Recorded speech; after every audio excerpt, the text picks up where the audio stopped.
Hello and welcome to this week's BizSmart Lunch and Learn webinar. Our weekly webinars are aimed to provide advice and share knowledge amongst business owners. If you would like to keep up to date on our latest webinars, please make sure you follow us on SlideShare or subscribe to our YouTube channel. And you can now also access all our resources for business owners by downloading the BizSmart app. Our host joining me today is BizSmart founder Kevin Brent. Over to you. Thank you, Caroline. Great stuff. So, this webinar, as Caroline has already said, is about how to create cohesive teams. So what makes a cohesive team, or what makes a team that isn't cohesive? And one of the key challenges really that all business owners that we face with is getting the best out of their team. And it does take effort, there's no doubt about it, to build a cohesive team.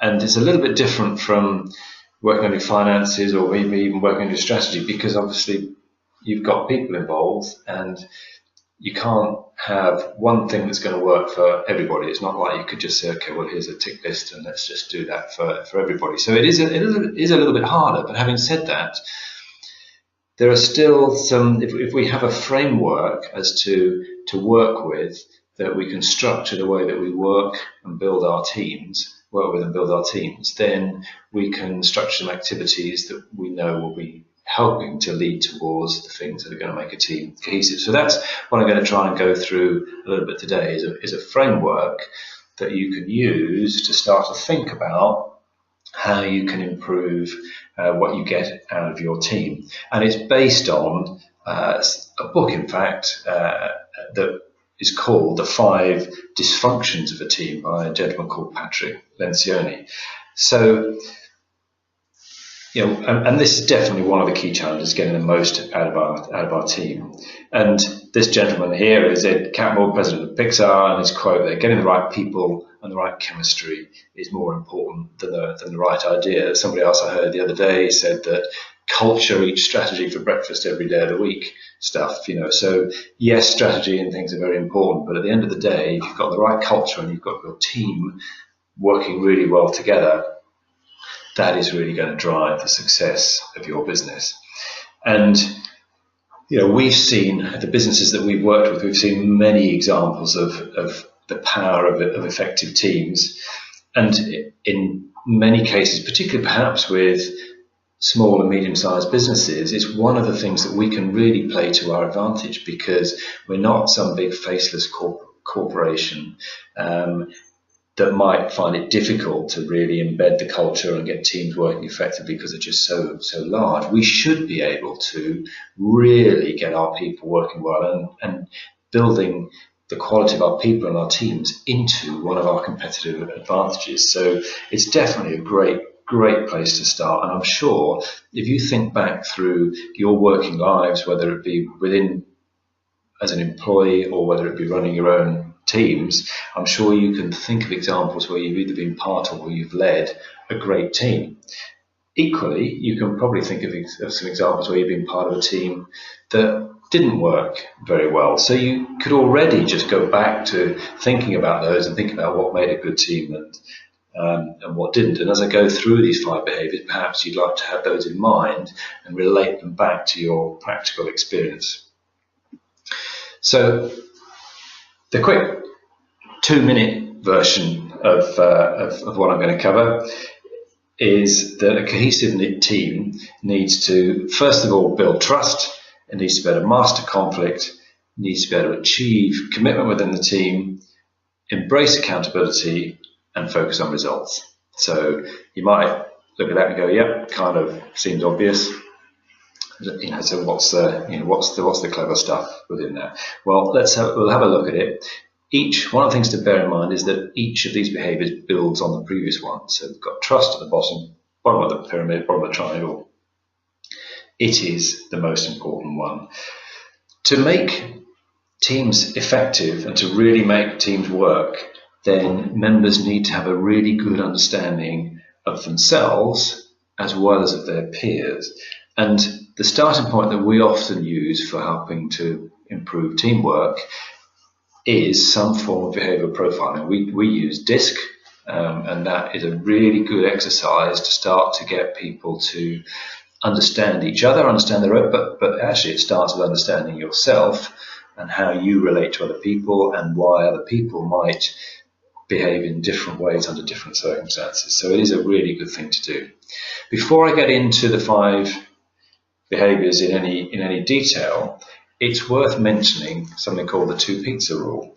And this is about the idea of how big a team should be, and it's this is actually a rule that's used by Amazon. So we are talking about a great big corporation there, but what they've done is they try and structure their teams so that each team is no larger than could be fed by 2 pizzas. So typically you're talking around about 8 people, but it might be up to 12, or depending how many slices you like to have, or whatever. But it's somewhere in that ballpark of 8 to 12 people is an ideal team structure. So if you've got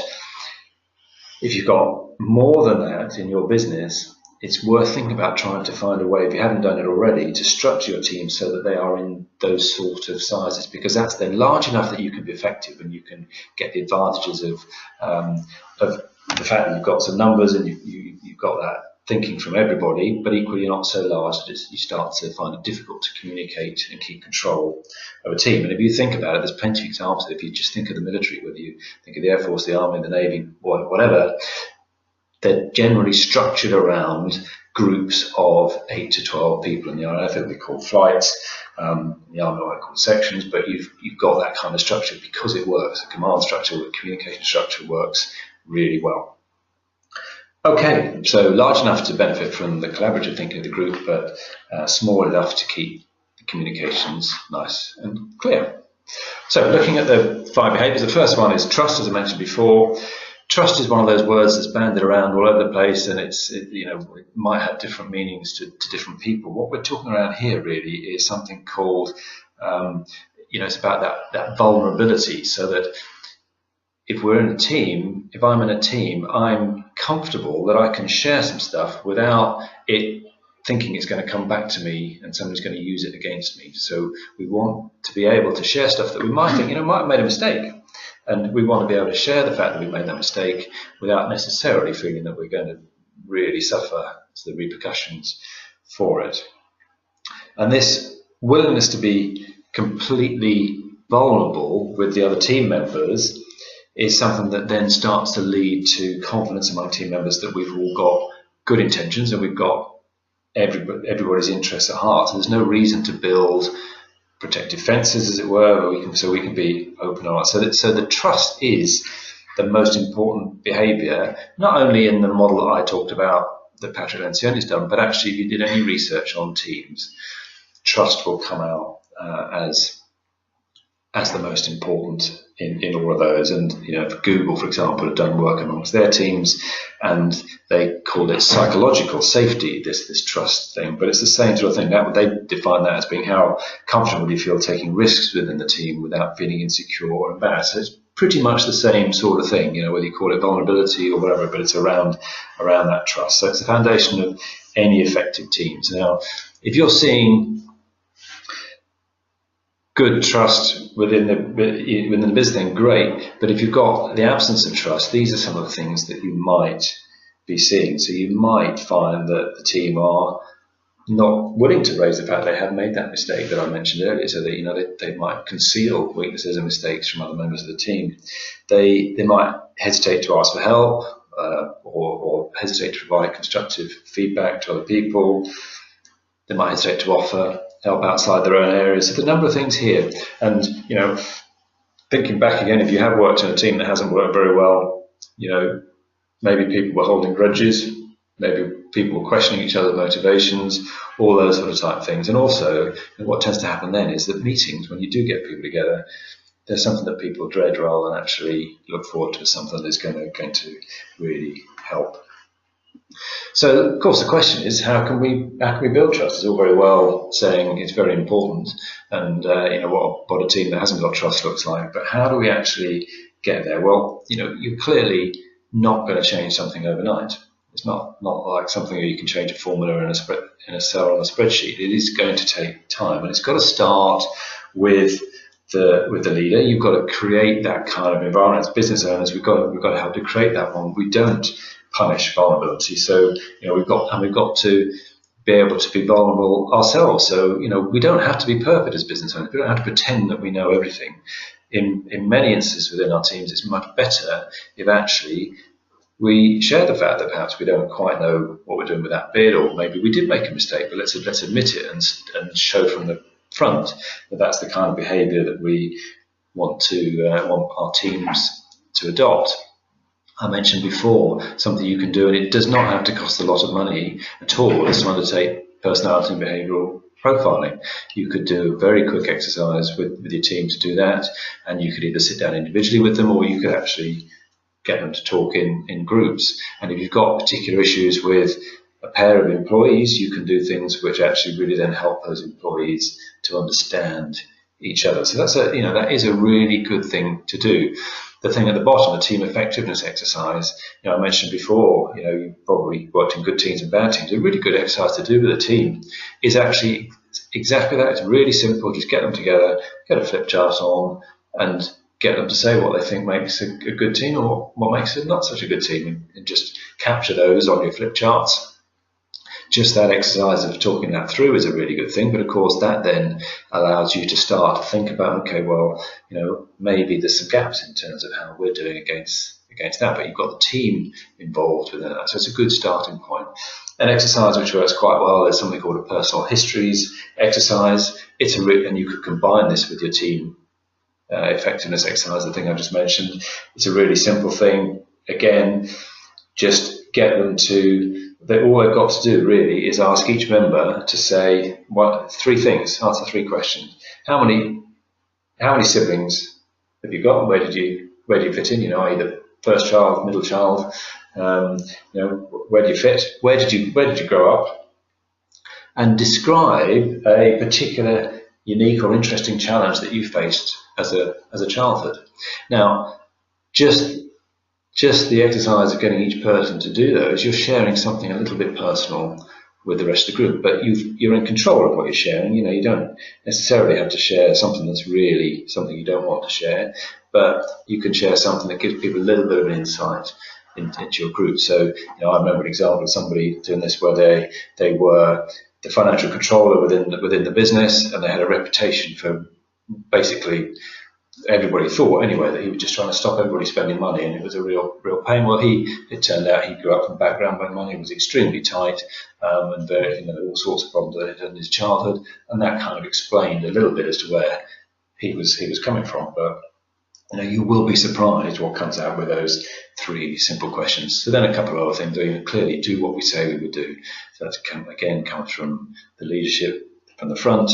You've got to follow through on what you say. So it starts with that, set an example from the top, but getting the people together. These are really simple exercises that don't cost any money, a bit of time, not very difficult to do, and can start that process of trust. But like I say, one little couple of hour session with everyone in the room is not suddenly going to turn an underperforming team that doesn't trust each other into a super team, but it can start, and you can then build on it as you go. So now you've worked on trust, then of course what you want is a business, you want a team where nobody argues with each other and there's no conflict, don't you? Well, actually no, that's not what you want.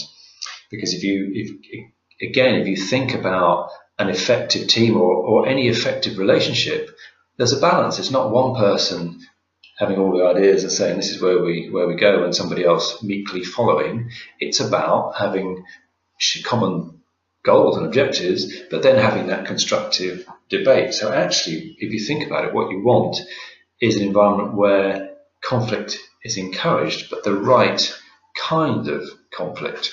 So if you think about it as a spectrum, you don't want the artificial harmony that I mentioned before, where everything's just, oh yes, we're fine, we agree, sir. But equally on the other end, you don't want the more aggressive, backbiting politics, all that sort of type stuff, which one or two of us may have experienced in the past in teams. So what we want is that somewhere in that middle, where we can engage in constructive conflict or debate, if you like, but around issues and ideas, not so much around people and personalities. In politics, it's around the issues and the ideas. That's where we want to have that. So it's not personal and it's not mean, if you like, mean-spirited. But it can still be uncomfortable. It doesn't mean that it's all lovely all the time, because you are going to, people are going to be passionate. What you want is people that are passionate about their ideas. So you will get some passionate debate, and you may well call it argument. But we need to be able to manage that, obviously, as well. Now, how do we overcome a fear of conflict? Because most of us aren't that comfortable with conflict. Some of us less so than others, and you would pick that up in your personality profile. Maybe you did that a little bit if you didn't know already. But how do we start to do it? So the first thing, of course, is to actually acknowledge that conflict is productive if it's constructive, and maybe also acknowledge that many teams have a tendency to avoid it. But secondly, it's this term here, mining. Team members have got to sometimes adopt that miner attitude, like where they're digging and they're probing. Because if as a leader you're asking how things are going and somebody says fine, well, probably doesn't mean it's fine, because that's just an automatic response that most of us do. So if we think we need to tease something out a little bit more, and all the members in the team should be able to do that. And it comes together from this trust. That's why you've got to have a trust in the team, because if you don't trust each other, you're not going to respond well to somebody saying, well, are you sure? It didn't seem to me as if you're really on board with that, Caroline. If you've got something you want to add to that, well, if there isn't the trust in there, Caroline's just going to close down and not do it. So you've got to have that trust, but you've also got to have people around the table that are happy to start to probe a little bit more and cover the real feelings. So conflict was the second one. Commitment now, achieving commitment, moving towards that complete buy-in. Well, conflict, of course, is important for that, because you've got to, if you're going to have that debate, if you want to have it, if people haven't had a chance to air their views, when it comes to commitment, they're not going to be truly committed if they don't really believe in it. So you've got to be able to get those views out. So one thing to bear in mind there is that is not the same as consensus. It's not a case of let's have a vote and let's all agree, or let's have a sort of 6-5 or whatever thing. It's not the same as leading by committee, because that would just lead to decisions that are either just too late, they take too long, or they're equally dissatisfying for everybody. So we're after real commitment here. So a couple of things, if you might spot in your teams who might see some of these things, if there isn't clarity around around decisions, then that's a clear sort of idea that you're not probably got a team that's fully committed. But if you have got a team and you've got that nice clarity around the decisions, and you're moving forward with complete buy-in to every member of the team, and that includes even those that may not have initially agreed with that decision, because if you've given them a chance, the kind of the ground rules for it are that we will have this debate. It's happy for people to disagree. What we're going to do, though, as a leader, you're going to pull that discussion together at the end of the session, make sure everybody's had a chance to have a say, and then you've got to be clear about why you're going to go down a particular route.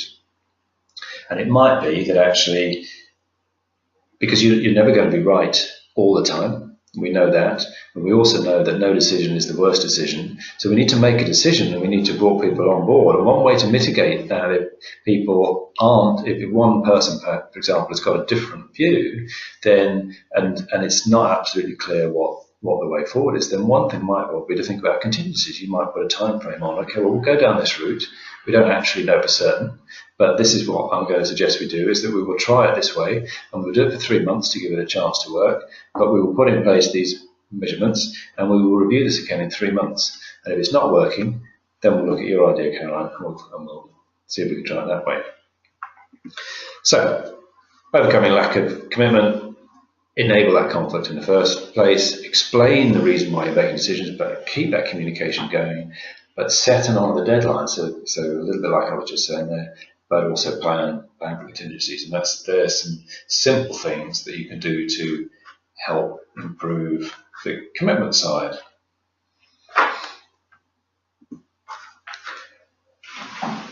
So, accountability is a really overused term. Again, a little bit like trust.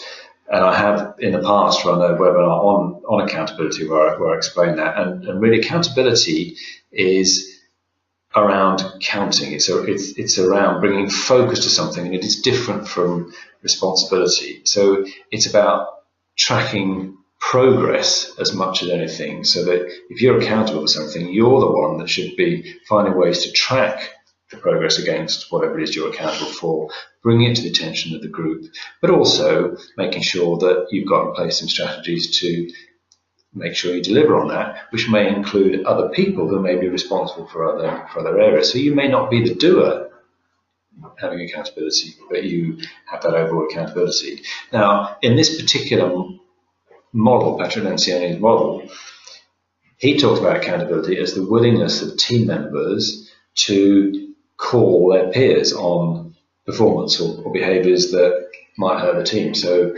it's like we're all in a way are able to make sure that Caroline keeps accountable to what I'm picking on Caroline here, she's probably right, but that Caroline keeps accountable to what she said. So, again, if you think about it, if we haven't got the trust within there, if I start saying, Caroline, well, hang on, I'm not sure that that was the right way to go about that, Caroline's going to get defensive, and it's not exactly going to help very much. Whereas if we've got that really good relationship, we can call each other on those behaviours and help keep each other accountable. So in this context of effective teams, it's not just about the numbers, it's also about raising the concerns over any behaviours that we think are not good for the team as well. So as I say, again, you can see the importance of trust in there. So a team that really embraces that accountability, we got that willingness to call members on the performance and behaviours that might hurt the team. And one that really embraces it, then we help to ensure that the poor performers do feel some of that pressure to improve in the right way, but equally we're identifying quickly any problems by questioning people's approaches without any real hesitation, if you like. But we're establishing respect amongst the team because we're keeping everybody at the same standard. So if one of those behaviours is simply turning up to work on time, for example, we should be able to call that person as a team, not rely on the leader and the business owner to do that. We should all be working together to do that, and that's another way that actually a really well effective cohesive team will help take some of that pressure off of you as the leader. Okay, so there's a few things there. On the other hand, a team that avoids accountability, and you might recognise some of these things, but typically that creates resentment because there's different performance standards that might be held within the members of the team. So it encourages mediocrity. You're likely to miss deadlines and key deliverables, and as I mentioned, it pushes all the burden of discipline onto the leader. What you want is a team that helps keep itself disciplined.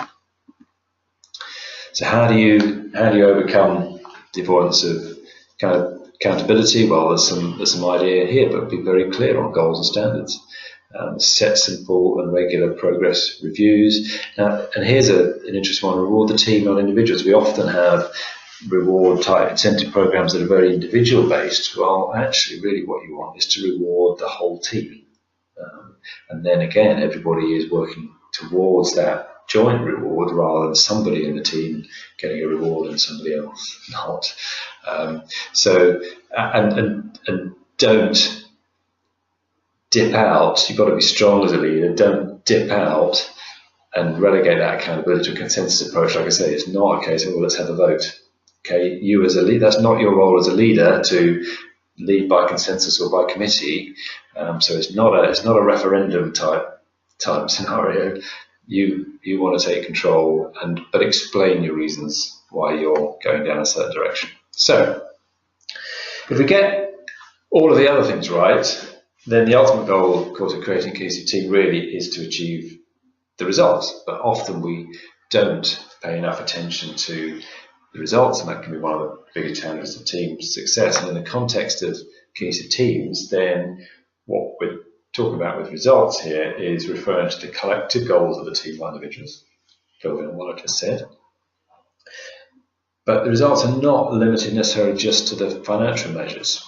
So it's also related to the expectations, but also the outcome-based performance, so the behaviours within the teams as well. And there's a separate webinar that I've done, and we can talk about, but that is around measurement. So again, we want within that, I would talk about leading and lagging key performance indicators. So the lagging key performance indicators are the ones that we typically try and measure, like whether we've got the sales in that month or whatever it might be.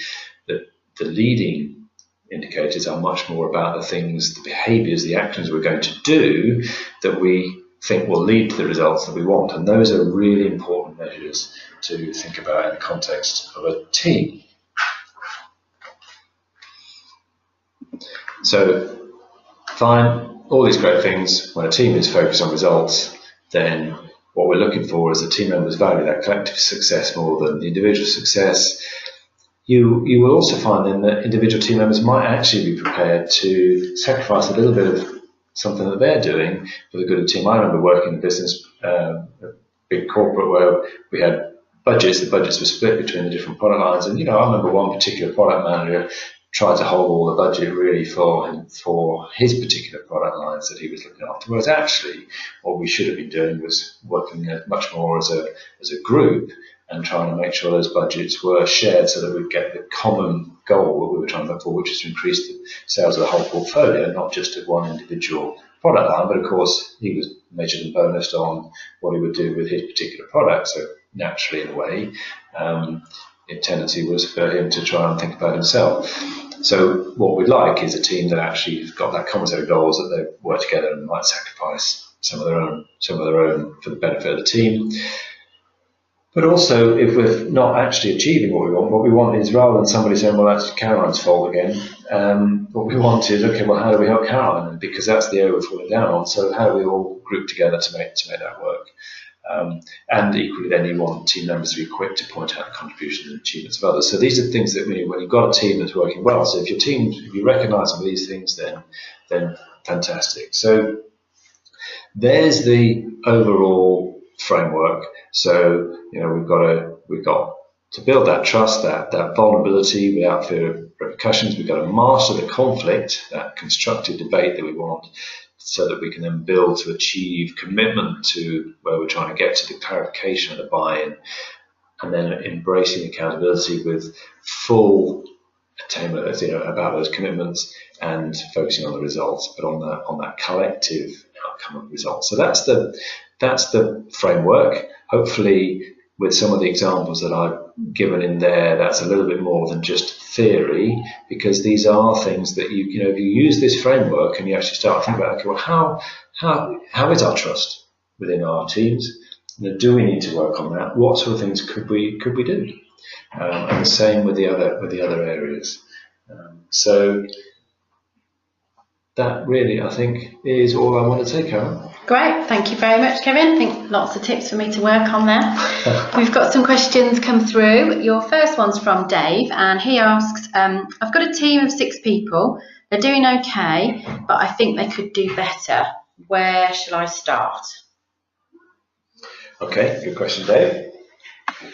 For what we would certainly do with our clients, as one of the first place to start is a benchmarking exercise of that team. Now, that might be that you do something like basic DiSC and you just simply do it on profiling, but actually, it probably won't surprise you to know that there is a benchmarking model based around these 5 behaviours. And again, it's not an expensive exercise to do, but what it does is it gets you a benchmark out. You can look, and it will then show you in a real way, rather than just a subjective way, where you are with the trust and all of these five other areas. And then you can start to, the report that comes out of that will actually talk about the strategies, some of which I've already mentioned before, but you can then start to work with your team on the areas that you think require the most work. So that's where I would always suggest people start, is with a benchmarking exercise. If you didn't want to do that, then I would start with some of those trust exercises that we talked about. And if you do that list with your team of what makes a good team and what makes a not so good team, and then you talk to your team about where you think you are, then you can start to think about how you would go work with a team and think about how you would improve those areas. But you'll find it much easier if you do a benchmarking exercise in the first place. Next day. Okay.